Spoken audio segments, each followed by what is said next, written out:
Today we're bringing you a ghost story, the tale of a Union private who may have been innocent of the charges of murder and desertion, but imprisoned at Fort Mifflin in Philadelphia, Pennsylvania. Fort Mifflin was built before the Revolutionary War, older than the United States itself.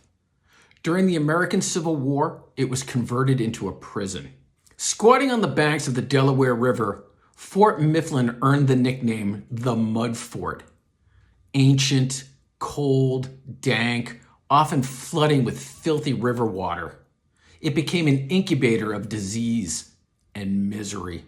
The adjutant of Fort Mifflin from 1863 to 1864 was Lieutenant William Hogan Higgins of Company D of the 3rd Maine Infantry Regiment.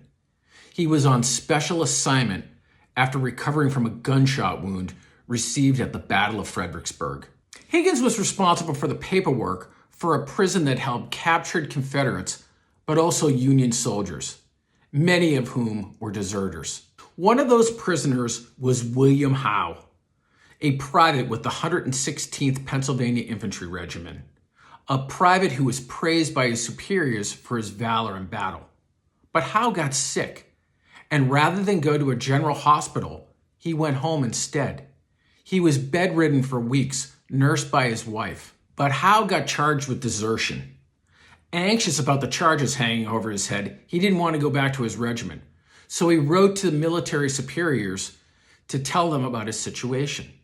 They sent federal agents to his farm, and a gunfight erupted. One of the agents was killed.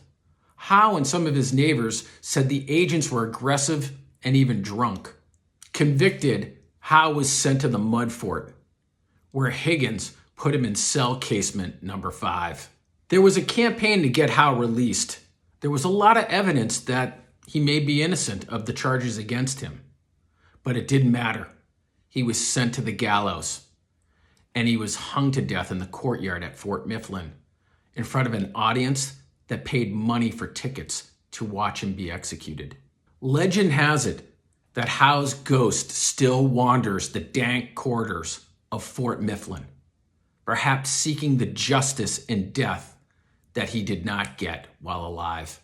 You can hear more about Howe's haunting tale and how Henry Hogan Higgins ended up at Fort Mifflin in Philadelphia in our 4th episode of the Company D podcast, The Old Warhorse.